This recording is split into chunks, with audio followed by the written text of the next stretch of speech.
Այսօր է նման տագնապալի օրեր ենք ապրում։ Մեր երկրի բազմաթիվ հիմնախնդիրների առջև միավորման ջանքերի փոխարեն շարունակվում են հասարակությանը պառակտելու ցավալի գործողությունները։ Իշխանությունների կողմից սանձազերծված հակաեկեղեցական արշավը լրջագույն սպառնալիք է ազգային մեր միաբանությանը, մեր երկրի ներքին կայունությանը և ուղիղ հարված հայոց պետականությանը։ Օրեր առաջ ականատես դարձանք մի նոր դատապարտելի երևույթի։ Ի պաշտպանություն Սուրբ Էջմիածնի հանդես եկող եկեղեցանվեր հայորդում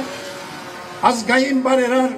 Սամվել Կարապետյանի դեմ իրականացվեց անօրինական հետապնդում։